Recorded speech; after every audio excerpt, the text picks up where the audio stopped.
Nigeria was supposed to be Africa's success story. In 1960, the country had 45 million people. Today, over 200 million, the single largest population on the entire continent. And for a long time, people looked at that number and saw potential. A massive labor force, a huge consumer market, the foundation of an economic powerhouse. But a large population only works in your favor if your systems can absorb it. And Nigeria's couldn't. To understand why, compare it to China, because the contrast is almost too perfect. China also had a population problem, and it attacked it head-on.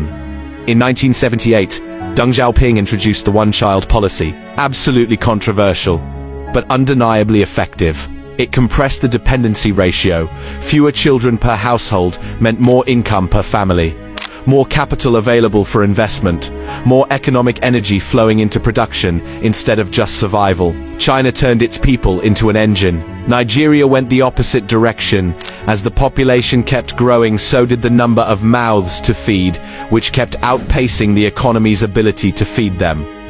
And that imbalance, that compounding pressure, has sat at the center of Nigeria's problems ever since. What dooms a country is population plus bad governance. And when you look at Nigeria's political history, the trajectory makes complete sense. Shortly after independence, Nigeria collapsed into civil war. And I already know what some of you are thinking. China had its own catastrophe with the Great Leap Forward. And that killed even more people. So why did China recover, and Nigeria didn't? The Great Leap Forward was an overly ambitious, catastrophically misguided attempt at rapid industrialization.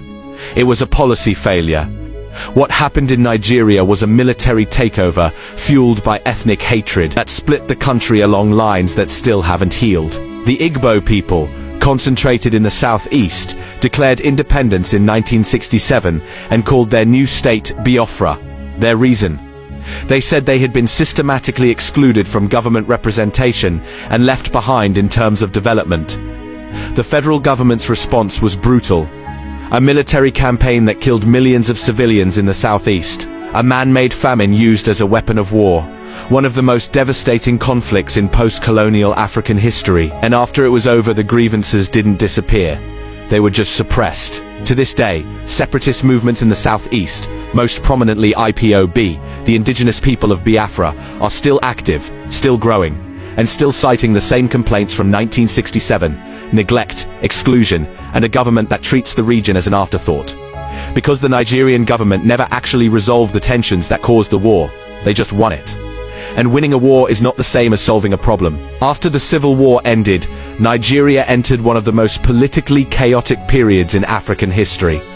Coup, counter-coup, military government, another coup. Rinse, repeat, for decades. Every time a civilian government started to find its footing, the military stepped in and reset the clock. Development stagnated.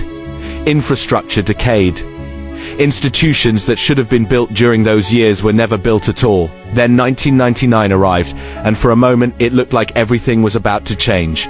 Nigeria transitioned to democracy.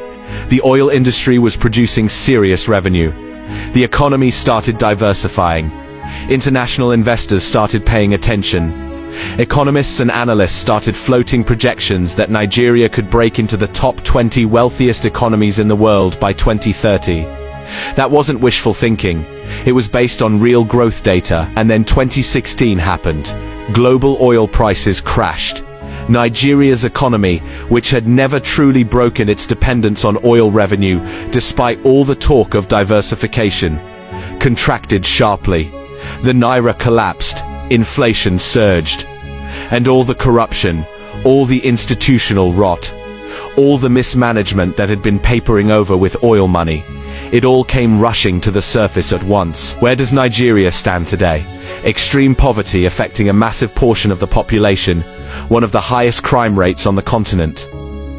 A government that cycles through scandal after scandal, and ethnic separatist tensions in the southeast that are more intense now than they were 10 years ago because the government still hasn't addressed the underlying grievances. Nigeria has oil, it has arable land, it has the largest population in Africa, which means the largest potential workforce and consumer base.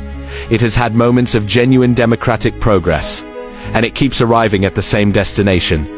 Because the same structural failures, corruption, ethnic favoritism, institutional weakness, reset the cycle every single time. Now let's move east, and I'm sure you can already guess the next country. Somalia is a different kind of tragedy. At least Nigeria had chances it could have seized. Somalia barely had chances to begin with. Starting with geography, Somalia's primary economic activity is agriculture. That's what most of the population depends on for survival.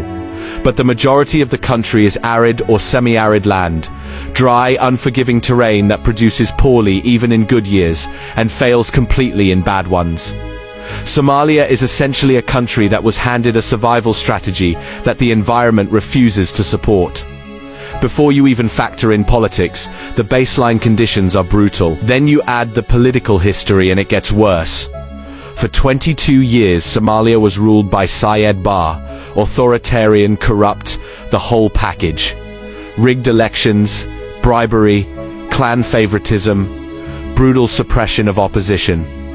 He ran the country the way too many African leaders have run their countries, extracting resources and consolidating power rather than building anything durable. But here's a detail that almost sounds schematic. When Barre was finally overthrown in 1991, he reportedly admitted he had done a terrible job. More self-awareness than most dictators managed to produce. It still didn't matter. Because the moment he fell, the country didn't stabilize. It didn't transition. It shattered. All it took was one bad day. What followed was decades of civil war, shifting militia control, clan conflict, and periodic famine. The state didn't just weaken, it ceased to exist in any meaningful form. Somalia became the textbook example of a failed state. A place where the government controlled parts of the capital and almost nothing else. The country fractured into competing unofficial states. And here's where something interesting happened.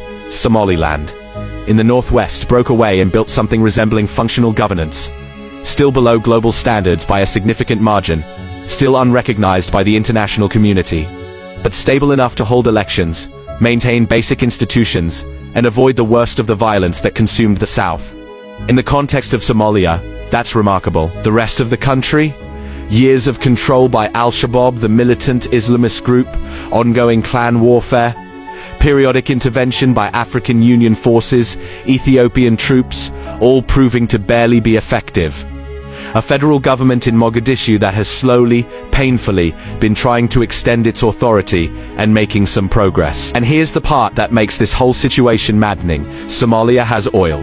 Significant offshore reserves that, by some estimates, could fundamentally transform the country's economic future. But those reserves sit untouched because there's no infrastructure to reach them. And barely a functional government to authorize or manage extraction. The resource exists, the capacity to use it doesn't. There has been genuine, though fragile, progress in governance in recent years. It's contested, it's incomplete, but it exists, and for Somalia, that's more than what it sounds like. Now go north of Somalia, across the Gulf of Aden, and you find a country that had it and lost everything. For most of its history, Yemen was wealthy. It sat at the intersection of critical ancient trade routes, and it used that position brilliantly. Frankincense and myrrh, two of the most highly prized commodities of the ancient world, flowed through Yemeni control. Spices from southern Asia, ivory and ostrich plumes from East Africa, Yemen was the gateway, the middleman, the toll booth on some of the most valuable trade in human history. For centuries, that meant power and prosperity. That's all gone now.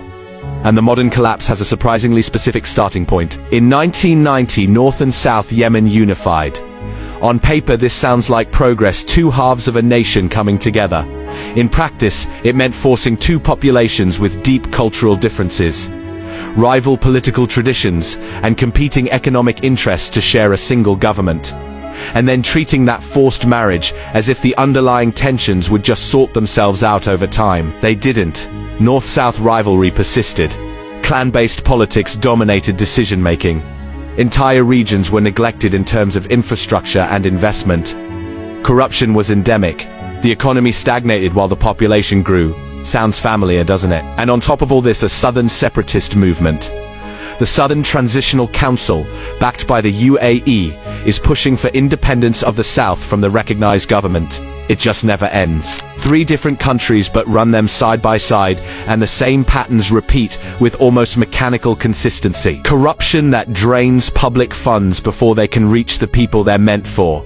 Clan and ethnic-based politics that determine who gets infrastructure, who gets government jobs, who gets to exist comfortably, and who gets left behind. Regions systematically neglected until their people conclude that the only option is to fight for something separate. And governments that, when faced with those separatist movements, respond with force instead of reform, which solves nothing and guarantees the next generation of fighters. What makes this pattern genuinely difficult to break is the political culture in which loyalty to your group takes absolute precedence over national interest. Where you would rather keep fighting, remain in conflict, remain in poverty than accept governance from a rival tribe or clan, even if that rival group is more competent and would actually improve your conditions. And until that changes, the cycle resets every time.